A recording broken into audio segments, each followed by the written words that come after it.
Okay, yes, here we go again. This is John Reed and Brian Sommer. Brian, now we are in Austin in our world tour, man. How you doing?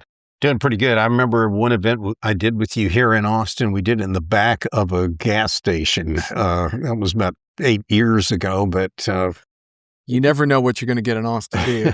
no, you don't. And yeah, we are not in the most glamorous location, truth be told, but we are audio only and we have a quiet room, so that's all that matters. We are on almost the second full day of ZohoDay analyst event. Zoho had a whole lot of news, Brian, and just for context, you and I both have still some significant one-on-ones ahead, including a couple that I'm counting on in terms of some further clarifications on some of the AI strategy. I thought this was actually a pretty fascinating event. One of the biggest reasons I thought it was fascinating is because Zoho really has a different narrative around AI, data sovereignty, data privacy, building their own AI stack. It's a different type of AI conversation. I found that really interesting. We're not going to be able to encapsulate that in this podcast because, Brian, you and I only have 20 minutes. We are on the clock, which is not what we usually do. So, having said that, you have a bunch of prepared notes, including the Zoho corporate overview. Now, Zoho being privately held, a lot of their numbers that they disclose to us are not considered public numbers, but with that NDA right in front of you so you don't trip on it, Brian, can you tell us a little bit about Zoho? Sure, John. And yeah, speed. This is definitely going to be speedy here. Speedcast, yeah.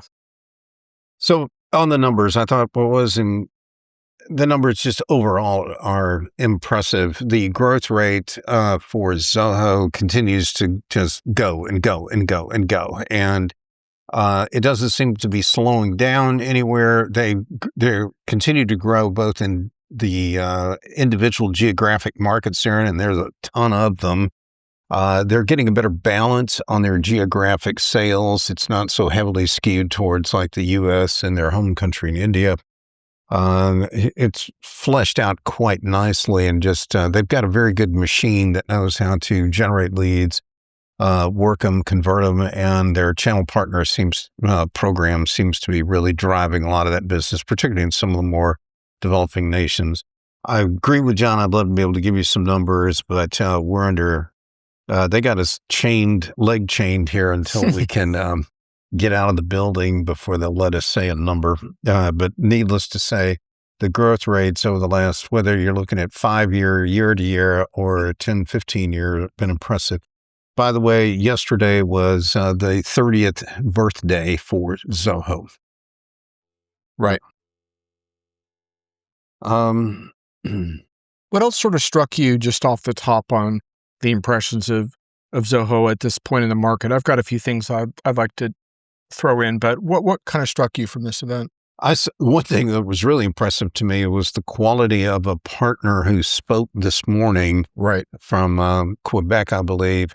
She was just everything, the whole cat's pajamas here. I mean, she was articulate and entertaining and just knew her stuff on this vertical solution that they built for a client and could have some real legs, underneath it.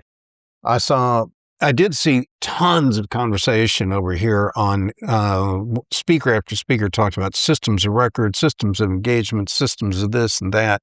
They have a lot of that and a lot of it, a lot to talk about there. And they're using a lot of that as a mechanism to basically change a bit of the platform dynamics underneath the Zoho applications.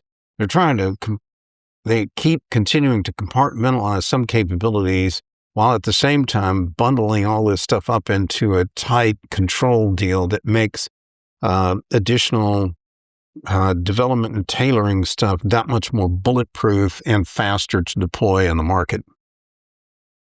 So I think one really interesting thing about Zoho is Zoho has kind of two major plays because they have like you said, they have a growing international footprint that gives them a bit of a hedge against some of the economic downturn and upturn cycles because it's all spread out. They have growth in Asia and Middle East as well, and Africa as well as US and EMEA. That's at the SMB level, but then they also, coming out of India and to some extent in North America, some pretty large companies, some of the largest banks in India, for example. So they can also run Zoho at quite a bit of scale. I guess it's no surprise that the Zoho ERP announcement that kind of came in a little before this show, which is a bit of a soft launch, to be clear, came out of India, where they have some big scale customers where they've been able to test some of this functionality and at a large scale. But what I think is really interesting about Zoho at this moment in time is that the SaaS industry is pretty disrupted right now in the marketplace. And, I happen to think that some of the punishment that SaaS vendors have been receiving is a little bit out of scope, because I think investors are overestimating some of the AI hype and agents' ability to create compliant systems of record with beautiful automated workflows from scratch. But having said that, SaaS is under some duress, and part of the duress is around delivering value.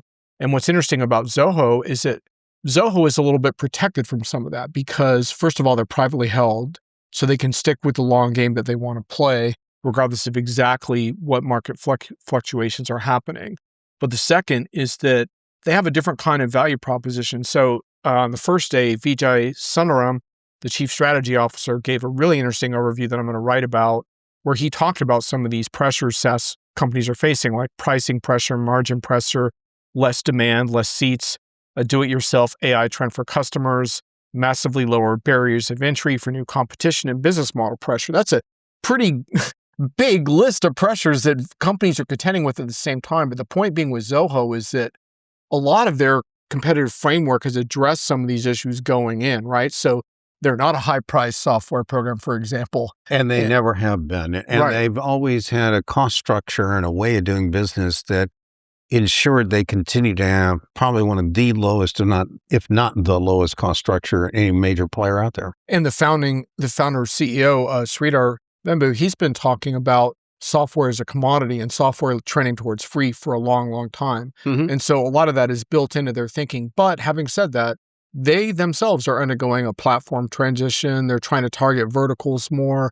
And your allusion to the partner was interesting because the partner speaker was fantastic. But I think part of Zoho's evolution is going to be assembling the kinds of partners that can deliver on these things. So it's going to be really interesting. So let's stay on this for just a moment about the pressures that SaaS vendors face.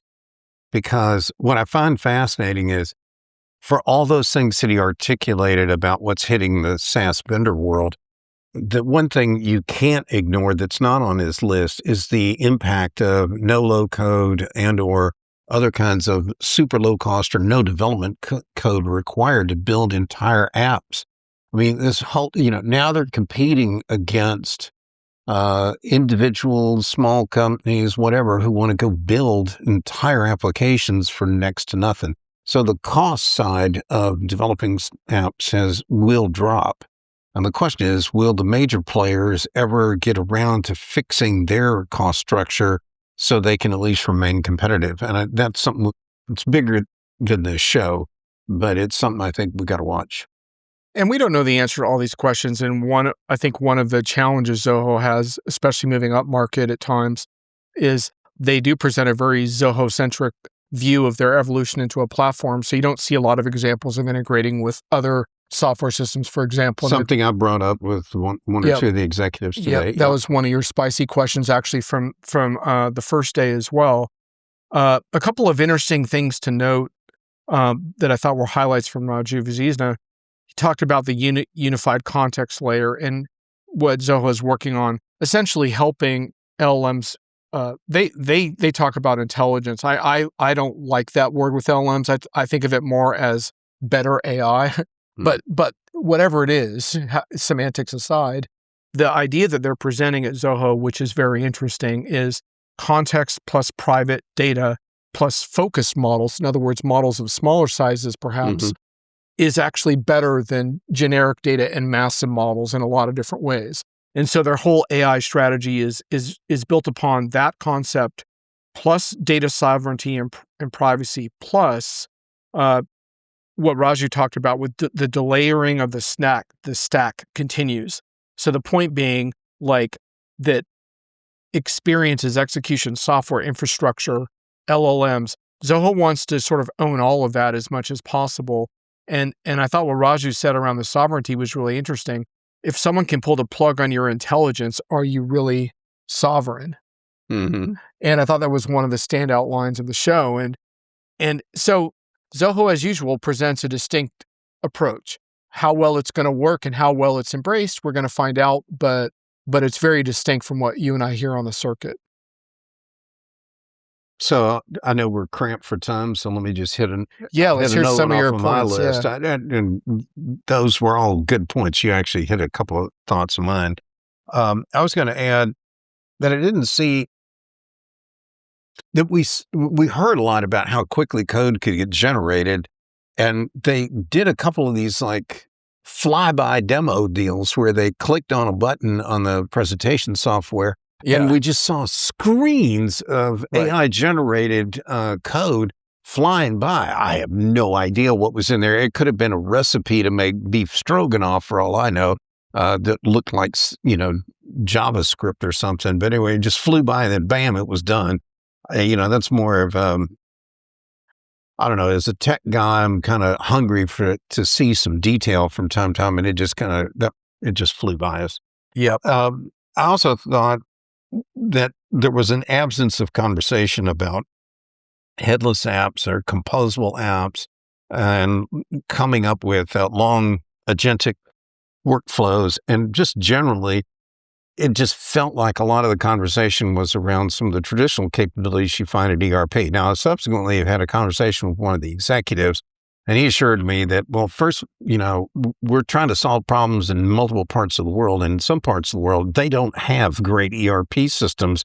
So Zoho has this marketing responsibility, if you will, to educate the people in those markets, the buyers there, like what they should expect, from an ERP and where they stand on that. They got to convince them about that first before they start going into, bigger, concerns like, can we come up with all new kind of workflows that haven't existed in ERP before? Can we build them with our tools that are in our platform? And can we bring those to market and harness the value out of those real quickly? That's an important issue because so many analysts and writers keep talking about how AI is going to move us into an age where workers can be 10x more productive than they are today. Well, the only way that's going to happen, folks, is if you radically reimagine how the work gets done and you create all these other agents behind that worker that handle all this stuff in the background.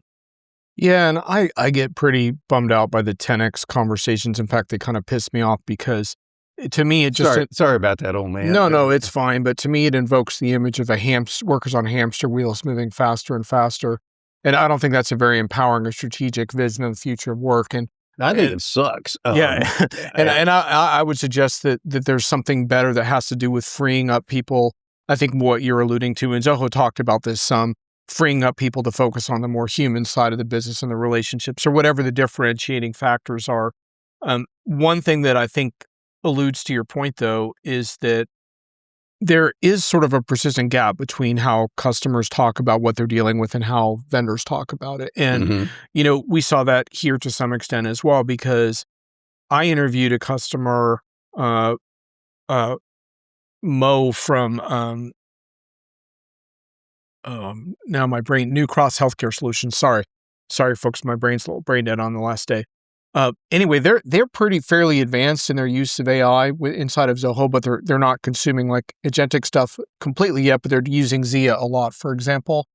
But the other customer panels, we didn't have those kind of things, right? So we heard from a whole lot of customers here that had interesting stories, but to the point of the executive that you were talking to, they're not there yet, right? They see where they're going with it, but they're trying to fix a bunch of stuff, what you might call AI readiness. And so I think it's a delicate balance between, having the visionary, like radicalizing thinking that you're looking for versus meeting customers where they're at. Zoho has that challenge too. And I'll admit for the listeners, I definitely have a whole career built around solving the ugliest, nastiest, meanest, toughest, roughest problems that clients have.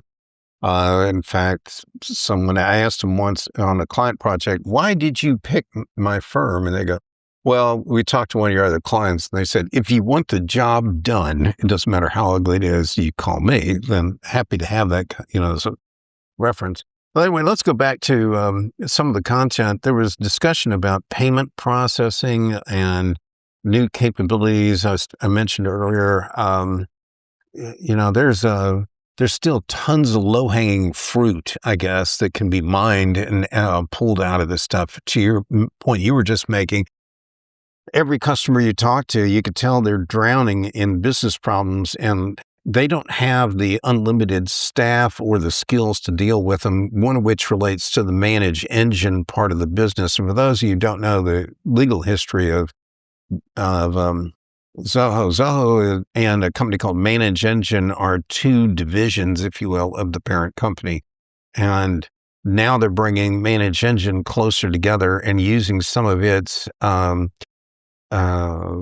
software tools and services, whatever, to make the technical environment for customers, particularly those who are running aspects of the Zoho solution on-prem, like if they have an on-prem LLM, a local LLM, all that can be sufficiently protected and guarded. So we heard about that today. By the way, Manage Engine is only 2 years older than Zoho, so it's an interesting space. What else can Brian's got to check his notes. What else you got? I got a pile of them, and it's the problem. And I don't want to. Yeah. I don't want to get bogged down in some. Which one jumps out? Arcane minutia or something that only. Well, why don't I give you one thing while you try to figure out which of your points are the most potent? I'm not going to be able to blow a gasket on this podcast because we don't have time. But I, at the risk of getting us both in trouble, I do want to criticize our fellow analysts a little bit. I'm a little disappointed sometimes when the analysts bring in the technology hype, because I'd rather that they bring the critical thinking. And I had a couple of situations today where the analysts were pressing customers on, why aren't you using agentic this? Why aren't you? So one of the examples was a generative AI thing of like, an analyst asked an analytics customer, like, why aren't you using like generative AI to assess blah, blah, blah, profitability?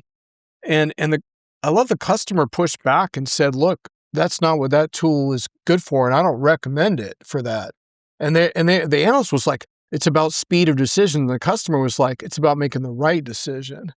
And I think that's a really important point. And the customer was really articulate about, look, we do use generative AI for certain things, but when it comes to making a definitive decision about the profitability of the business, that's not what that technology is good for.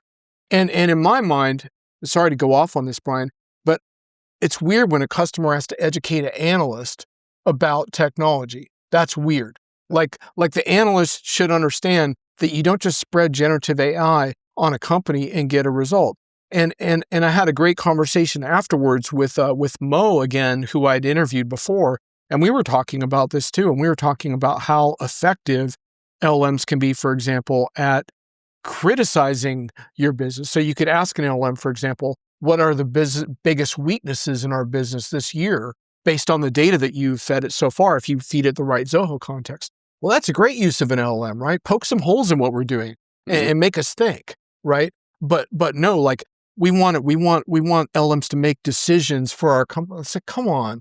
Anyway, so we got to raise our collective game, because I didn't like hearing customers educate analysts about how AI works. So it's funny you bring that up, because, this is a show, folks, that I've seen almost none of Jon, for 2 days now. We were always in different meetings or different sessions, what have you. But yeah, I saw some of that going on with some of the analysts that you're describing. But what it really boils down to, and this is the part that pisses me off, is a lack of awareness that different size companies belong in different kinds of customer profiles, and they're not all the same. And they have very finite limitations as to like how many staff they can have, how many problems they can research, how much money they can spend on buying technology, and. If you want to see a company that uses everything known to mankind and all the new variants and possibilities of AI, well, then you need to look up market for a real big, large enterprise kind of company that's got the budget and the headcount to make that a reality. That's not the typical Zoho customer, though. They are moving up market. In fact, there was a lot of conversation about that. And I even saw some statistics this morning that showed how the penetration that Zoho has picked up, as well as Manage Engine, into some of these ever larger enterprises just continues to keep growing. So there's, while that's a great growth angle, the reality though is that of the thousands and thousands and thousands of customers of Zoho, most of them have some very finite capabilities they have to work with, and they're not looking for someone to come in and give them, look, you might have a Chevrolet budget and Jaguar taste, but trying to sell somebody an Atlas rocket is just not the right approach. Yeah, and to be fair to my peers, I was just giving a hard time too. Like, this is a time of uncertainty where no one has all the right answers. And so I think the discussions that Zoho fosters over the last couple of days are incredibly helpful for everyone. And so that part is the good part. We should move into our final thoughts because we do have to wrap. Sorry, peeps, because ordinarily we would go longer and cover all the bases, but we're just going to have to go with what we have. I wanted to finish with two things. One is Zoho talked a bit about this emerging Zoho data fabric that combines analytics with more of a data warehousing, lakehouse, agentic AI layer kind of approach, which in theory would address some of the questions around integrating third-party data and serving headless systems and stuff like that. So it'll be interesting to watch that, but that's early stage stuff at the moment. And I want to close with a quote from Mo again from New Cross Healthcare. Actually, I'm not sure it's Mo because it was from the information I was given, and I think they interviewed a couple different people. But the quote is, "You can't compare Zia, which is Zoho's AI assistant, to other AI tools because the use cases are so different. We've drawn a concrete line in the sand about things we cannot consider with other AI tools. AI tools have a tendency to hallucinate, which will reduce the confidence in the business in these tools." I think that's really indicative of what Zoho's AI opportunity is about, and it's notable that this is a healthcare customer. Now, they're not using Zia for every aspect of what they're doing in healthcare, and they explain that during the interview, but the point is, when you win the trust of a customer like that, that does differentiate you from a lot of the more half-assed uses of AI that I'm seeing. I'm glad you brought up the concept of half-ass AI. And because one of my observations, there's so much conversation about what you could use with these new AI-powered low-code, no-code generators and so forth, is there's going to be an explosion of new applications popping up that are not part of a vendor's standard set. They're going to be created by customers and partners. And I had this bad feeling, a deja vu, going back to the early 90s when people started dumping things like VisiCalc and WordPerfect products and everything else. And Lotus Notes. We saw this explosion of spreadsheets. I had one client that had a 200,000 row spreadsheet. Oh my God. So I think right now we're about to enter in what opened my eyes is I think we're about to go into a new age where there's going to be this explosion of AI apps, if you want, that aren't all going to be keepers. Let's put it that way. Yeah. And we don't have any processes in place at companies to validate, like, is this one any good or not? Is this the VisiCalc of our AI era? Yeah. Yeah. Well, yeah. Let's call Malcolm Bricklin up and get the answer to that. But it just, I can't describe this feeling other than it's just the shudder went down my back when I realized, like, I remember spending so much time in my consulting career helping clients figure out how can we get rid of a couple of 100,000 spreadsheets here at this company. Those become anchors against improving worker productivity because there are just so many of them. And we may find that problem like there has to be maybe a magic space where we only need so many AI generated programs. We don't need millions of them, at our enterprise or company. Anyway. Yeah. And just to wrap, because we do have to go now.